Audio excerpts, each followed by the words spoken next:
ये सारा सामान ध्यान से रखो। आज तुम्हारी शादी है, तो कोई भी चीज़ आगे पीछे नहीं होनी चाहिए। मैं कमरे में एकदम बेजार सी बनी बैठी थी। अपनी बहन की आवाज़ पर उठकर उसे देखा था, जो ना सिर्फ मुझसे बड़ी थी, बल्कि शादीशुदा भी थी और अपने पूरे ससुराल के साथ मेरी शादी में शामिल होने के लिए आई थी। आज मेरी शादी थी। हालाँकि मेरा होने वाला पति अच्छा था, दिखने में भी खूबसूरत था, पढ़ा-लिखा भी था, कोई कमी नहीं थी, मगर मैं फिर भी खुश नहीं हो पा रही थी। ना ही मुझ में वह जोश था जो हर उस लड़की में होता है जिसकी शादी होने वाली होती है। और उसकी वजह सिर्फ़ और सिर्फ़ ये थी कि मेरी शादी एक गाँव में हो रही थी। मेरी तो हमेशा से ही यही इच्छा थी कि जिस तरह हम शहर में रहते हैं, वैसे ही मेरी शादी भी शहर में ही होगी, जहाँ हर तरफ की सहूलियत मौजूद होती है। लेकिन अभी मेरी पढ़ाई पूरी हो ही पाई थी कि मम्मी-पापा के एक दूर के रिश्तेदारों में से कोई मेरा रिश्ता लेकर आ गया। लड़के का नाम अंकित था, जो अच्छा खासा हैंडसम और प्यारा लड़का था। खाते-पीते घर आने से भी संबंध रखता था। सभ्य और संस्कारी भी था, लेकिन वही बात, वह गाँव से था। उनकी अपनी ढेर सारी ज़मीन थी, जिन्हें वह अपने भाइयों के साथ मिलकर सँभालता था। मम्मी-पापा और भाइयों को वह लड़का और उसके घरवाले बहुत अच्छे लगे थे, तभी मिल-मिलाकर मेरा अंकित के साथ रिश्ता तय कर दिया गया था और मुझे एक बार भी नहीं पूछा गया, ना ही मैंने अंकित को देखा था। वैसे तो मेरी ज़िंदगी का हर फ़ैसला लेने का हक़ मम्मी-पापा को था, मगर एक बार उन्हें पूछना तो चाहिए था। मैं उन्हें बता पाती कि मुझे गाँव में शादी नहीं करनी है, मगर मुझे तो कुछ भी कहने की नौबत ही नहीं आई और मम्मी-पापा अंकित के घरवालों को ज़ुबान दे चुके थे और अब ज़ुबान से पलट नहीं सकते थे। फिर मैंने भी हालात के आगे खुद को छोड़ दिया और चुप हो गई और सारी तैयारियाँ पूरी करने के बाद मेरी अंकित से शादी थी। अपनी बहन के साथ मैं पार्लर गई और वहाँ से सीधी मैरिज हॉल और फिर बारात आने के बाद शादी भी संपन्न हो गई। खाना खाने का दौर चला, फिर मैं विदा होकर अंकित के साथ उसके गाँव आ गई। लेकिन मैं अब तक अंकित को नहीं देख पाई थी कि वो कैसे हैं, कैसे नहीं, क्योंकि उन्होंने अपने चेहरे पर सेहरा बाँध रखा था, जिससे उनका ज़रा-सा भी चेहरा नज़र नहीं आ रहा था। हालाँकि सब लोगों ने कहा कि दूल्हे का सेहरा हटाओ, लेकिन अंकित ने अपना सेहरा नहीं हटाया और ना ही अपना चेहरा दिखाया। अंकित की माँ कहने लगी, हमारे यहाँ रिवाज है कि दूल्हा अपनी होने वाली दुल्हन को अपना चेहरा नहीं दिखाता है, नहीं तो अपशगुन होता है।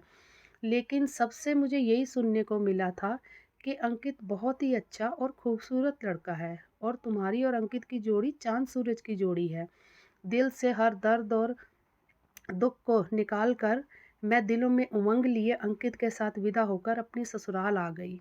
जहाँ आते ही मुझे बड़े से हॉल में बिठा दिया गया और मेरे सारे रस्म रिवाज पूरे किए गए, जिन्हें करते-करते रात के 10 बज चुके थे। रस्में ख़त्म हुई तो अंकित उठकर बाहर चले गए, जबकि मुझे मेरी सास और बाकी सब औरतें अंदर अंकित के कमरे में ले गई, जो कि बहुत ही अच्छे अंदाज में सजा हुआ था। मुझे बेड पर बिठाकर मेरी जेठानी और मेरी ननद मेरी तारीफ़ें करने लगी, मगर जब सास ने मुँह खोलकर अपनी बात कही, तो मैं हक्की-बक्की होकर उनके मुँह की तरफ देखने लगी और ये मुझे लगा मैंने क्या सुना है? या मुझे सिर्फ़ कानों का धोखा हुआ है? क्या मेरे कानों ने कुछ गलत सुन लिया? मुझे ऐसा लगा, क्यों ना मैंने सास से बात खुलकर करूँ। मैंने हैरानी से अपनी सास को देखा और वो मुझे देखकर कह रही थी कि आस-पास मेरी 2 देरानियाँ और जेठानियाँ और एक शादीशुदा ननद भी खड़ी थी, जो आराम से खड़ी मेरे हैरान चेहरे के हाव-भाव को देख रही थी। मेरी सास ने कुछ बात ही ऐसी कही थी। मैं विश्वास नहीं कर पा रही थी कि वो जो कह रही हैं वह सच है या कोई मज़ाक। मैंने हैरान होकर पूछा, आप ये कैसी बात कह रही हैं? आखिर अंकित से मेरी शादी हुई है और हम दोनों के बीच पति-पत्नी का रिश्ता है, ऐसा कैसे हो सकता है? मेरी सास कहने लगी, ऐसा ही होता है यहाँ और ऐसा ही होकर रहेगा। मैंने जो तुम्हें कहा है उसको मानना होगा और ज़रा उसे कान खोलकर सुन लो और अपने दिमाग में बिठा लो कि तुम्हें अपने पति का चेहरा नहीं देखना है और तब तक नहीं देखना है जब तक तुम एक बच्चे को जन्म नहीं दोगी। उसके बाद बेशक जितना मर्ज़ी उसका चेहरा देखना, मगर इससे पहले हरगिज़ नहीं, क्योंकि अगर तुमने अपने पति का चेहरा देख लिया, वह भी बच्चे के जन्म होने से पहले, तो तुम्हारा बच्चा अपाहिज पैदा होगा। ये सुनकर मैं हैरान हो गई। इससे ज़्यादा मुझे इस बात की टेंशन थी कि ऐसा कैसे मुमकिन होगा कि मैं अपने पति के साथ रहते हुए भी उन्हें ना देखूं, जानबूझकर ना देखूं, और अनजाने में अगर उन पर नज़र पड़ गई तो क्या होगा? मेरी उलझन मेरे चेहरे पर साफ ज़ाहिर हो रही थी। मेरी जेठानी ने कहा, चिंता मत करो, हम देवर जी को भी समझा देंगे। शायद मेरी जेठानी समझ गई थी कि मैं क्या सोच रही हूँ। तभी उनके यूँ कहने पर मेरे तने हुए हाव-भाव थोड़े ढीले पड़ गए। मेरी सास और बाकी सबके जाने के बाद मैं यही सोचती हुई बेड से टेक लगाकर बैठ गई कि आखिर ये सब कैसे अजीबो-गरीब रस्म रिवाज हैं। मगर जेठानी जी को वापस आते देखकर मैं सीधी होकर बैठी। मेरी जेठानी कहने लगी, तुम्हें परेशान होने की कोई ज़रूरत नहीं है, जो होगा जैसा होगा तुम्हारे लिए अच्छा ही है। मैं भी जब यहाँ इस घर में आई थी तो मेरे साथ भी ऐसा ही था, और मैं तुम्हारी तरह पहले बहुत घबराई थी, लेकिन भगवान का धन्यवाद कि जल्दी ही मुन्ना पैदा हो गया, जिसके बाद मुझ पर ऐसी कोई पाबंदी ना रही। मेरी जेठानी ने अपने बड़े बेटे का ज़िक्र करते हुए कहा, मुझे इस बात की चिंता नहीं है कि पति को अवॉइड कैसे करूँगी। चिंता तो इस बात की है कि अगर मैं बहुत देर से, यानी 1-2 साल गुज़र जाने के बाद भी उम्मीद से ना हुई तो फिर? मैंने अपनी जेठानी से सवाल किया तो मेरी जेठानी ने गौर से मुझे देखा और फिर ये कहकर कमरे से बाहर चली गई कि जो होगा अच्छा ही होगा, अच्छे की उम्मीद रखो और ज़्यादा सोच विचार मत करो। मैं चुपचाप आँखें मूंदी और एक बार फिर बेड के तकिए से टेक लगाकर बैठ गई। जब कमरे का दरवाज़ा खुला, घूंघट की आड़ से मैंने देखा तो आने वाला मेरा पति था, और मैंने फ़ौरन अपनी सांस रोक ली। सबके मुंह से मैंने अंकित की बहुत तारीफ़ें सुनी थी, मगर अब मैं बहुत नर्वस हो गई थी। वह मेरे करीब आकर बैठा तो वही बातें दोहरा रहा था जो मेरी सास ने मुझसे कही थी। अंकित कहने लगा, ये हमारे गांव में सदियों पुराना रिवाज है। यहाँ दुल्हन बच्चे की पहली पैदाइश से पहले अपने पति का चेहरा नहीं देखा करती, और तुम भी इस रिवाज को पूरे दिल से अपनाना। हालांकि मेरा दिल बहुत मचल रहा था कि मैं अंकित का चेहरा देखूं, लेकिन मैं चाहकर भी अपनी नज़र उठा नहीं पा रही थी, और फिर अंकित ने अपने साथ लाई एक काली पट्टी मेरे आंखों पर बांध दी। उसके बाद अंकित ने मुंह दिखाई की अंगूठी मेरी उंगली में पहनाई और बहुत देर तक मेरी तारीफ करते रहे। वैसे तो मेरी शादी की पहली रात बहुत ही हसीन गुजरी थी। शादी से पहले जो डर था वह अंकित की बाहों में समाते ही खत्म हो चुका था। लेकिन वहीं एक बात मेरे दिल में अटकी हुई थी कि मैं अंकित को देखना चाहती थी। मेरा दिल मचल रहा था कि मैं अंकित को देखूं, लेकिन अपनी सास की और अंकित की बातें याद करके मैं उदास हो जाती। लेकिन फिर मैं जल्दी ही अपनी सास और पति की बातों को भूलकर अपने पति अंकित का चेहरा देखना चाहती थी, और जो मैंने देख लिया था। सुबह 6 बजे मेरी आँख खुली तो मैं अपनी आँखों से बंधी पट्टी मैंने उतारी और अंकित पर नज़र डाली थी।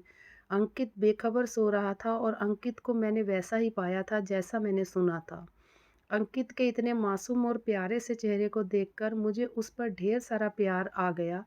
जी चाहा कि अंकित के गाल पर अपने प्यार की मोहर लगा दूं, और अपने इस इरादे को पूरा करने के लिए मैं अंकित के गाल के पास अपने होंठ भी ले गई, लेकिन फिर अचानक ही रुक गई, क्योंकि मैं ऐसा नहीं कर सकती थी। अगर अंकित को ज़रा भी भनक पड़ जाती कि मैं उसका चेहरा देख रही हूँ, तो वह गुस्सा हो जाते। शादी के अगले दिन मेरी सास और बाकी सब ने मुझसे पूछा तो मैंने कह दिया कि मैंने रस्म के अनुसार अपने पति का चेहरा नहीं देखा है। मेरी बात सुनकर घरवाले खुश हो गए और मुझे समझाने लगे कि जब तक बच्चा नहीं हो जाता है, इस बात का ध्यान रखना कि ये रस्म टूटनी नहीं चाहिए। भूल कर भी अपने पति का चेहरा मत देखना। अगर तुमने ये गलती कर दी तो तुम एक अपाहिज बच्चे को जन्म दोगी, इसीलिए हमारी बातों को इग्नोर मत करना। खैर, मैं इन बातों को नहीं मानती थी। मैंने ऐसे ही सबको विश्वास दिला दिया कि मैं इस रस्म को पूरे दिल जान से निभाऊंगी, और मेरी बात सुनकर सब घरवाले खुश हो गए। मैं भी किसी पर ज़ाहिर नहीं करना चाहती थी कि मैंने रात को अंकित की नज़र बचाकर देख लिया है। भला मैं अपने पति को देखे बिना कैसे रह सकती थी? इसीलिए मैंने ससुराल वालों की बात नहीं मानी। कभी कभी मुझे घबराहट और डर भी महसूस होता था कि कहीं सच में मेरी औलाद अपाहिज पैदा ना हो, मगर मैं ये सब सोचकर खुद को तसल्ली दे देती कि ये सब धकियानुसी बातें हैं। गाँव की गँवार सोच है, भगवान जो करेगा अच्छा ही करेगा, इंसानों को क्या खबर कि आगे क्या होने वाला है, और भला पति की शक्ल देख लेने से औलाद क्यों अपाहिज पैदा होगी। मेरी ज़िंदगी इन झंझटों और धकियानुसी बातों से बेपरवाह बड़े मज़े से गुज़र रही थी। मैं एक पढ़ी लिखी फैमिली से संबंध रखती थी। हम 4 भाई-बहन थे, 2 बहनें और 2 भाई। हम चारों ही अच्छे खासे पढ़े लिखे थे। जब तक मैं पढ़ाई से फ्री हुई तो 3 बहनों भाइयों की शादी हो चुकी थी और वे अपनी शादीशुदा ज़िंदगी में बेहद खुश थे। मेरी मम्मी-पापा भी पढ़े लिखे थे, तभी ज़िंदगी बड़े ही शाही अंदाज़ में गुज़र रही थी। पापा का अपना गारमेंट का बिज़नेस था जिसे पापा और दोनों भाई मिलकर सँभाल रहे थे। भाभी भी अच्छी थी, जो मुझे अपनी बहनों की तरह रखती थी और हमने कभी भी उनको किसी तरह की दकियानूसी रस्म का हिस्सा नहीं बनने दिया और ना ही कभी खुद ऐसे रस्मों का हिस्सा बने थे।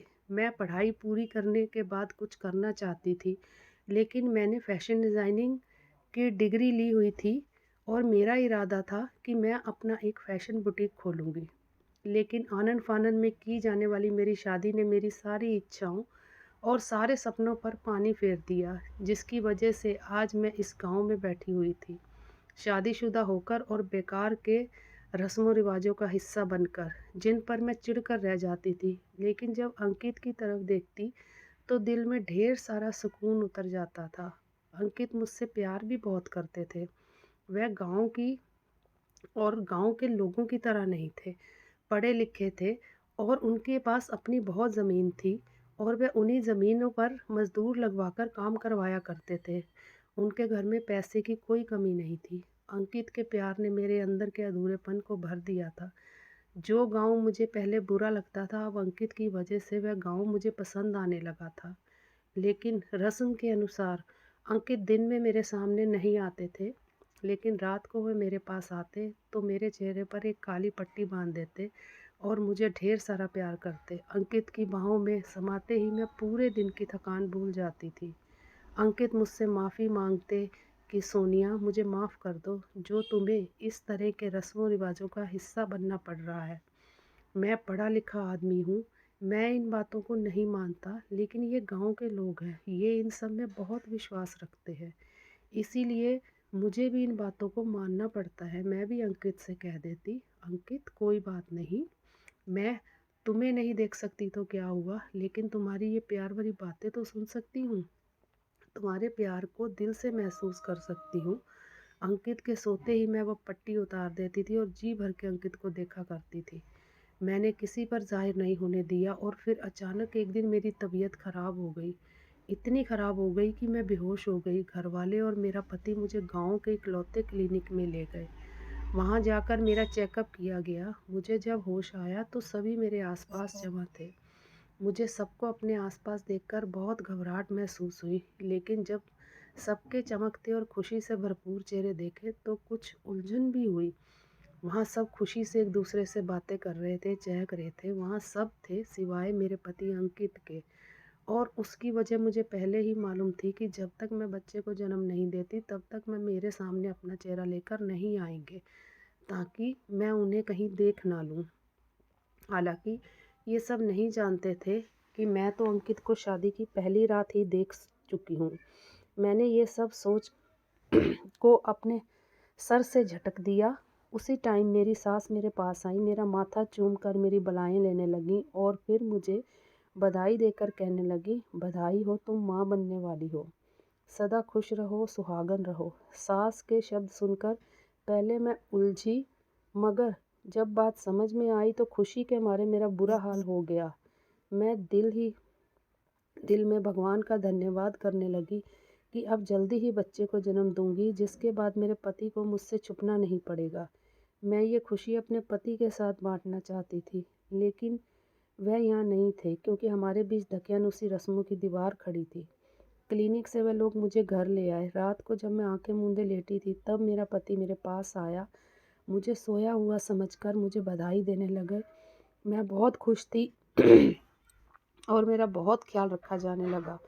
कुछ दिनों से मैं एक बात नोट कर रही थी जो मुझे हैरान भी कर रही थी कि जब मैं सोती हूँ तो अंकित रात को पता नहीं क्या क्या बड़बड़ाते हैं। एक बार ऐसे ही उनके बड़बड़ाने से मेरी आँख खुल गई तो मैंने देखा कि उनकी आँखों में आंसू थे और वह रो रो कर भगवान से माफ़ी मांग रहे थे। कह रहे थे कि मैं औलाद के लालच में क्या कर गया। भगवान मुझे माफ़ कर देना। मैंने जो कुछ किया वह औलाद के लालच में किया।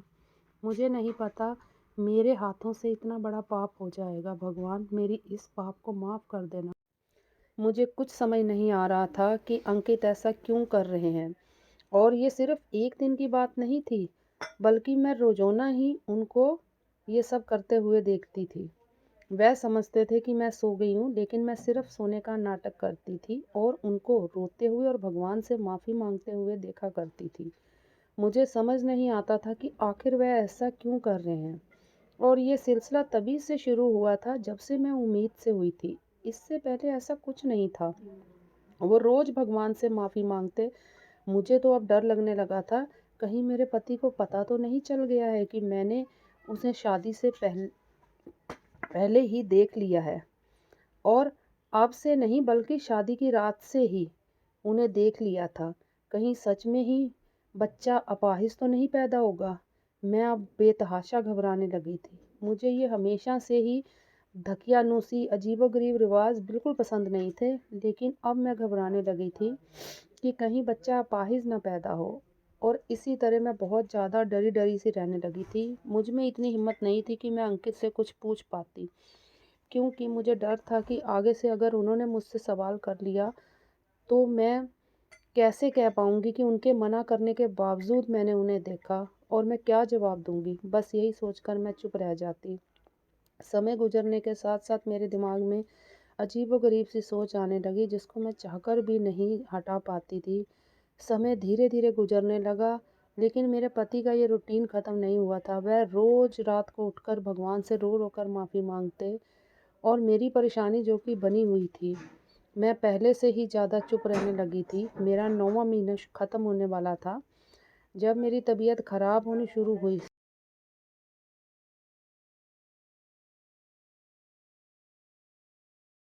लोग मुझे लेकर गांव के ही एक क्लिनिक की तरफ रवाना हुए।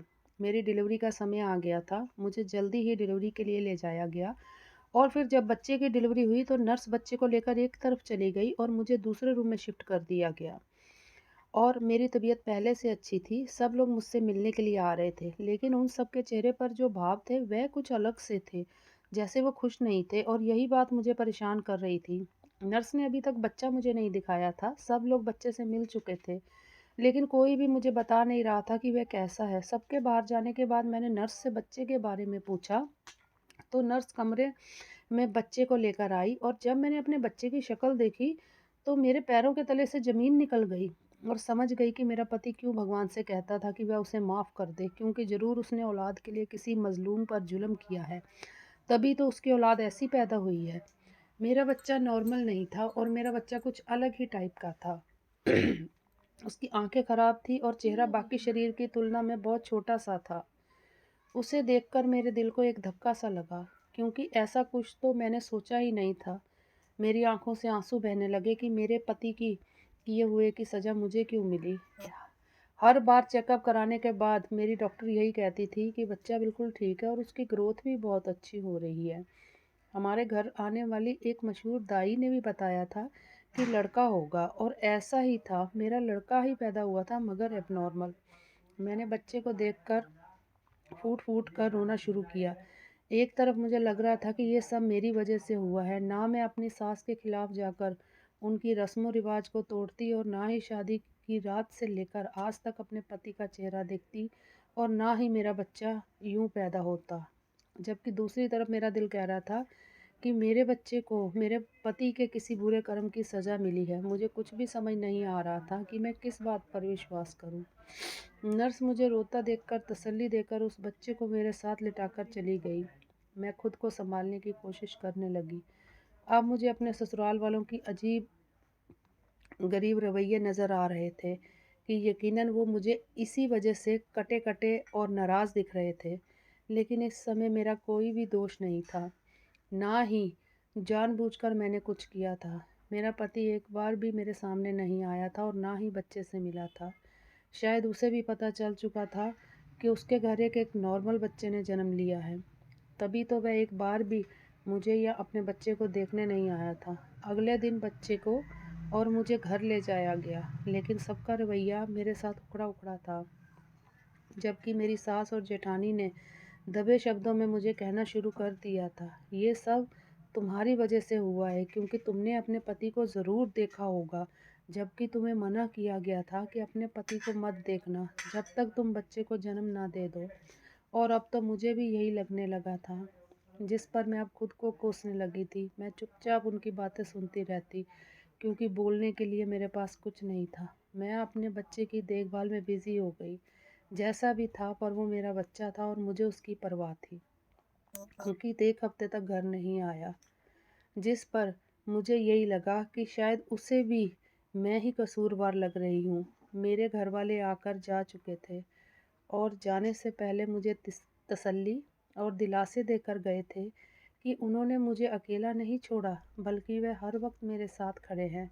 मुझे जब भी उनकी ज़रूरत पड़ेगी, मैं बस उनको एक कॉल कर दूँ और तो वह दौड़े-दौड़े चले आएँगे। मेरे बच्चे की पैदाइश को 1 हफ्ता गुज़र चुका था, लेकिन अंकित ने अपने बच्चे को आकर देखने की कोशिश भी नहीं की थी। और फिर एक शाम जब अंकित अचानक आए, उस समय मैं बच्चे को दूध पिला रही थी। अंकित चुपचाप आकर बेड पर बैठ गए। मैंने भी बच्चे को बेड पर लिटा दिया, क्योंकि वह सो चुका था। थोड़ी देर तक वह बच्चे को देखते रहे और फिर बच्चे से लिपट कर फूट-फूट कर रोने लगे। मैंने दरवाज़ा बंद कर दिया और उनको चुप करवाने की भी कोशिश नहीं की, ताकि उनके दिल का सारा गम निकल सके। काफ़ी देर रोने के बाद वह खुद ही चुप हो गए और काफ़ी देर सर झुकाए बैठे रहने के बाद उन्होंने मेरे आगे हाथ जोड़ दिए। ये मेरे लिए बहुत बड़ी हैरानी का कारण था, मगर ये बोला कि मुझे माफ़ कर दो सोनिया, मेरे गुनाहों की सज़ा इस मासूम को मिली, मगर मैं ऐसा नहीं चाहता था। मैंने भगवान से भी माफ़ी मांगी थी, तभी शायद भगवान ने मुझे माफ़ नहीं किया और ऐसी औलाद पैदा हुई। मुझे हैरत हुई, आज अंकित सब कुछ अपने मुंह से बता रहे थे, जो मैंने उस रात को माफ़ी मांगते हुए देखा था। मैंने कहा, अंकित, ऐसे गुनाह मेरे पूछने पर वह चुप हो गया और सर को झुका लिया। मुझे लगा शायद वह मुझे कुछ बताना नहीं चाहते, इसीलिए चुप हो गए। मैं चुपचाप कमरे से बाहर निकलने लगी, लेकिन तभी उनकी आवाज़ ने मेरे कदम रोक लिए। मैं एकदम पलटी और वह सिर झुकाए हुए धीमे-धीमे शब्दों में कुछ बोल रहे थे, या फिर शायद अपने गुनाह को स्वीकार कर रहे थे। वह कह रहे थे कि शादी की रात माँ ने मुझे समझाकर भेजा था कि मैं तुम्हें अपना चेहरा किसी हाल में ना देखने दूँ, नहीं तो बच्चा अपाहिज पैदा होगा। इससे पहले भी मैंने भाई के टाइम भी ये बात सुन रखी थी, मगर मैं इन बातों को नहीं मानता था। इन सब बातों को पुराने रस्मों-रिवाज मानता था, लेकिन फिर भी मेरी माँ ने इतने विश्वास के साथ मुझे समझाया था कि मेरे दिल में ये कहीं न कहीं बैठ गया था कि माँ की बात को मान लेना चाहिए, आखिरकार इसमें हर्ज क्या है। जब मैं रात को तुम्हारे कमरे में आया, मैं रात को कमरे में यही सोच कर आया था कि मैं कोई रिस्क नहीं लूँगा, जो मेरी माँ ने कहा है वही करूँगा। लेकिन मैं जान गया था कि तुमने मेरा चेहरा देख लिया है। मैं पढ़ा-लिखा इंसान हूँ और तुम्हारी तरह खुद भी इन धकियानुसी बातों पर विश्वास नहीं रखता था। इसीलिए मैंने खुद को यही कहकर तसल्ली दी थी कि ऐसा कुछ नहीं होता, ये सब हमारा वहम है और कुछ नहीं। यही सब सोचकर मैं सुकून से सो गया। तुम रोज़ रात को मुझे देखती, मैं अच्छी तरह से जानता था और मैं किसी और को कभी इस बारे में कुछ नहीं बताता था। सब कुछ ठीक चल रहा था, तुम मुझे बहुत पसंद थी और मैं एक खुशगवार तुम्हारे साथ खुशनुमा ज़िंदगी जी रहा था। लेकिन जैसे-जैसे समय गुज़रता गया, मेरी बेचैनी बढ़ती जा रही थी। मैंने खुद को तसल्ली दे रखी थी, लेकिन फिर भी पता नहीं क्यों कहीं न कहीं ये बात मेरे दिल में बैठी हुई थी कि कहीं तुम्हारा मेरा चेहरा देख लेने से बच्चा अपाहिज ना हो जाए।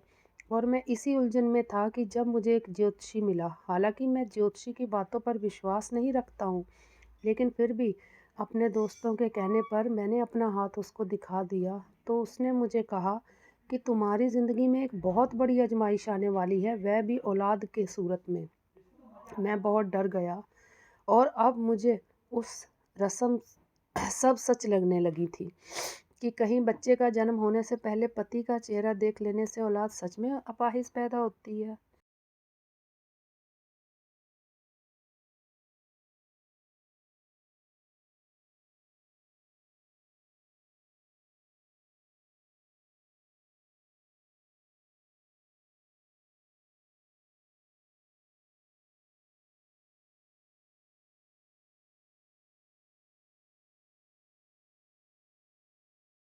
मैंने उस ज्योतिषी की बात पर विश्वास कर लिया और फिर मैं उस ज्योतिषी से इस समस्या का हल पूछने लगा, जिस पर ज्योतिषी ने बताया कि जिससे मेरी औलाद अपाहिज होने से बच सके। हालांकि मैं एक पढ़ा लिखा इंसान था और ये सब बातें अच्छी तरह से जानता था कि जो कुछ भी होता है भगवान की मर्जी से होता है, इंसान का इसमें कोई बस नहीं होता।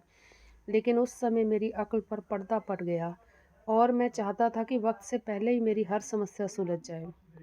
उस ज्योतिषी ने मुझे बताया कि मैं कोई लावारिस बच्चा जो कि अपाहिज हो या एबनॉर्मल हो और उसके आगे पीछे कोई ना हो, लाकर उस ज्योतिषी के हवाले कर दूं। मैंने हैरत से पूछा, तुम उस बच्चे का क्या करोगे? जिस पर उसने बताया कि उस बच्चे को मैं अपने पास रखूंगा, उसकी परवरिश करूंगा और उस बच्चे के जरिए भगवान तुम्हें तुम्हारे बच्चे को अपाहिज होने से बचाएगा। मुझे कुछ समझ में नहीं आया मगर मैं उसकी बात मान गया कि उस वक़्त मुझे अपना बच्चा जो अभी दुनिया में नहीं आया था, सही सलामत चाहिए था। मैंने उसकी बात मानकर कुछ दिनों के अंदर-अंदर एक अनाथ अपाहिज बच्चा लाकर उसके हवाले कर दिया। उस बच्चे का इस दुनिया में कोई नहीं था, वह ज्योतिषी बच्चा लेकर चला गया, अपने ठिकाने पर जहाँ वो रहता था। कुछ दिनों बाद जब मैं उस ज्योतिषी से मिलने उसके ठिकाने पर पहुँचा कि उससे कुछ पूछ सकूं कि वह बच्चे की कैसी परवरिश कर रहा है, लेकिन जैसे ही मैं वहां पहुंचा तो मैंने वहां से पुलिस और एम्बुलेंस बाहर जाती हुई देखी, जबकि उस घर के आसपास लोगों की भीड़ भी लगी हुई थी। मैंने लोगों से पूछा तो उन्होंने बताया कि यहाँ से किसी अपाहिज बच्चे की लाश मिली है जिसे जान से मारकर उसके अंग निकाल लिए गए हैं और ये सब किसी ऐसे गिरोह ने किया है जो इन चीज़ों का बिजनेस करते हैं। मेरी आंखों के सामने उस ज्योतिषी का चेहरा घूम गया, यानी उसने मुझसे झूठ बोलकर ये सब करवाया था। मुझे खुद से शर्मिंदगी होने लगी और अपनी खुदगर्जी से मैंने ये क्या कर डाला। मैं सीधा पुलिस के पास गया, वहाँ पहुँचा, उन्हें बताया इस घर में जो रहता है उसको मैंने देखा है। मैंने उस ज्योतिषी का स्केच बनवाया ताकि पुलिस उसे तलाश कर सके। और उन्हीं दिनों तुम उम्मीद से हो गई। मैं खुश था मगर अंदर ही अंदर दुखी था, डरा हुआ था कि कहीं मैंने जो गलती की है वो औलाद के रूप में सामने ना आए। और अपने किए कामों पर बहुत शर्मिंदा था और रोज़ भगवान से रो रो कर माफ़ी मांगता था। लेकिन शायद भगवान को मेरी माफ़ी स्वीकार नहीं आई और उसने ऐसी औलाद देकर मुझे सज़ा दी। सब तुम्हें कसूरवार समझते हैं, पर ये सब इसलिए हुआ कि तुमने बच्चे की पैदाइश से पहले मेरा चेहरा देख लिया है, जबकि मुझे पता है कि ये सब मेरे किए की सज़ा है। ये रस्में सब वहमी बातें हैं जो इंसानों ने खुद ही बनाई हुई हैं, जिसका हकीकत से कोई लेना देना नहीं होता। वही है जो किस्मत में लिखा होता है। सारी हकीकत जानकर मैं दंग रह गई, मगर जो हो चुका था उसे बदला नहीं जा सकता था। तभी मैंने अपने पति को सब कुछ भूलकर ज़िंदगी में आगे बढ़ने के लिए कहा। एक हफ्ता गुजर गया और अचानक हमारा बच्चा बहुत बीमार हो गया और उसमें खून की कमी हो गई। उसे क्लिनिक ले जाना पड़ा ताकि उसे हम अपना खून दे सकें। मगर उस टाइम जो हकीकत हमारे सामने आई उसने हमारी दुनिया ही हिलाकर रख दी। खून का टेस्ट करते वक्त बच्चे का डीएनए हमारे डीएनए के साथ मैच नहीं हुआ, जिसका मतलब साफ था कि ये बच्चा हमारा नहीं था। मेरे ससुराल वालों ने क्लिनिक में बवाल मचा दिया कि हमारे साथ धोखा हुआ है। क्लिनिक के ऑनर ने भुगलाकर उस दिन पैदा होने वाले सभी बच्चों की लिस्ट मंगवा ली और बारी-बारी सब पेरेंट्स को उन बच्चों के साथ क्लिनिक बुलवाया गया जो उस दिन अस्पताल में पैदा हुए थे। उस दिन कुल 8 बच्चों की पैदाइश हुई थी। आठों बच्चों का डीएनए हमारे डीएनए से मैच करके देखा गया, तो एक बहुत ही खूबसूरत और पूरी तरह से सेहतमंद बच्चे का डीएनए हमारे डीएनए से मैच हो गया। उस बच्चे को देखते ही मेरी ममता छलक पड़ी थी। वह तो बिल्कुल अंकित की कॉपी था। मैंने कसकर उसे अपने सीने से लगा लिया और फिर हमारे पास जो एबनॉर्मल बच्चा था उसका डीएनए उन पेरेंट्स से मैच हो गया जिनके पास हमारा बच्चा था। यानी नर्स की लापरवाही से बच्चा बदल गया था। एबनॉर्मल बच्चे के पेरेंट्स बिल्कुल मानने को तैयार नहीं थे कि वह एबनॉर्मल बच्चा उनका है। वह क्लिनिक वालों को झूठा ठहराने लगे और हमारे बच्चे को ले जाना चाहते थे, मगर हम उन्हें शहर के एक बड़े अस्पताल ले गए जहां डीएनए टेस्ट के ज़रिए ये बात साबित हो गई कि उनके पास हमारा ही बच्चा है। जिसके बाद उन्होंने रोते हुए बच्चा हमें दे दिया और अपना एबनॉर्मल बच्चा ले गए। हम खुशी-खुशी घर आए, मेरी इज़्ज़त ससुराल में बढ़ गई और उसके साथ ही हमें ये भी समझ आ गया कि रस्म व रिवाज सारे झूठे नहीं होते, लेकिन कुछ झूठे ही होते हैं, और जो होता है भगवान की मर्ज़ी से होता है। और भगवान को अंकित का पछतावा और माफ़ी भी पसंद आ गई। इसीलिए भगवान ने अंकित को माफ़ कर दिया, जो उसने हमें इतनी बड़ी आज़माइश से निकाल दिया था। साथ ही मैं अपने 2 बच्चों और अंकित के साथ एक खुशहाल ज़िंदगी जी रही हूँ, जिसमें किसी तरह की कोई दकियानूसी सदियों पुरानी रस्म-व-रिवाज की जगह नहीं है। दोस्तों, अगर आपको हमारा वीडियो थोड़ा-सा भी अच्छा लगा हो तो कमेंट करके ज़रूर बताएँ। वीडियो को लाइक और चैनल को सब्सक्राइब कर दें। अंत तक बने रहने के लिए आपका शुक्रिया।